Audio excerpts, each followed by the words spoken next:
I really miss sports. It's been tough to go for months and months without watching them on TV or in person. I miss the athleticism and the competition, but there's another part of sports I miss as well. I miss the trash talk. I think it's one of the most fun aspects of sports when it's done properly. Now, I want you to understand that considering scriptures like Matthew 12:34 and all of James 3, that trash talking can definitely go too far to where it becomes a sin, and we should always be careful of our mouths. But when done in a lighthearted way and all the competitors are okay with it, it can make sports even more fun to participate in or even watch.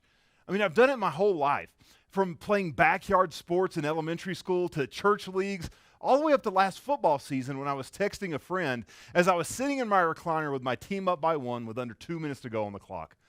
There have been some really memorable lines, too, used as well, like grab a spoon because you're about to taste defeat. Or even when Fout Albert said, "You're just like school on Saturdays. You ain't got no class." But did you know that there are some fantastic trash talking in the Bible? One of the best comes from Paul, and it's in his first letter to the Corinthians, and it's recorded in chapter 15.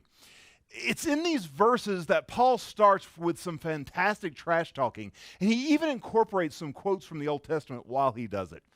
His trash talk is directed at an enemy that everyone is going to have to face. He was talking to death.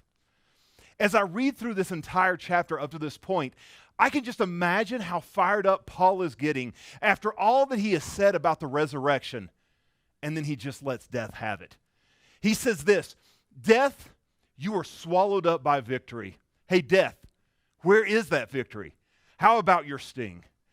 But I want you to understand that he doesn't do this out of careless arrogance or out of sinful pride as so many other trash talkers do. But he speaks out of authority and because of evidentiary truth. But how can he speak this way with 100% certainty? Well, he tells us all through chapter 15, but he caps it off in verse 57 in chapter 15. It's because of his assurance of the resurrection of Jesus Christ. Do you realize how much of the Christian faith is based on that single event? Paul went as far as to say in verse 14 of chapter 15 there in 1 Corinthians, that if Jesus did not rise from the dead, then all of our preaching is worthless, and so is your faith. In December of 2005, a mistake called the greatest financial mistake in history occurred in Japan. A company planned to sell one share of their stock for $6,000 each, but a simple single mistake caused them to instead sell 6,000 shares for $1. That mistake caused the company to lose nearly $340 million in a single day.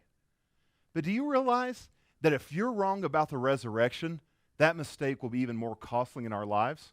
Why? Well, just like Paul said, we are to be pitied more than anyone else on earth because we have no hope. So I want to challenge you not to take my word for it that Jesus rose from the grave, and don't take any other pastor's word for it, but instead examine the resurrection claims for yourself.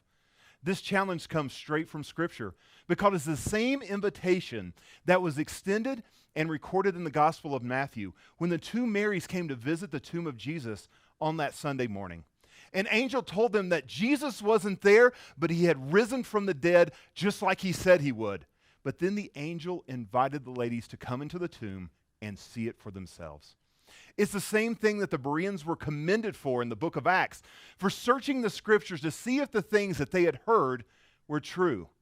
And it's something that will make your faith stronger. Because now you will no longer believe the most important event in the entirety of history just because someone told you so. But it will be because you know it for yourself. You have come and seen, just like those ladies at the tomb. So I want to encourage you to explore the Gospels of Matthew, of Mark, of Luke, of John. Look at the letters in the New Testament like Galatians and 1 Corinthians and Romans. Read the writings of the McDowells or Ravi Zacharias or Gary Habermas and so many more. As a matter of fact, we would love if you would call the church office to talk to one of the pastors or even email us your questions. And I say these things not because I want you to question your beliefs and make you struggle with doubt. But I want you to be sure of the fact of the resurrection because everything in Christianity hinges on that one point.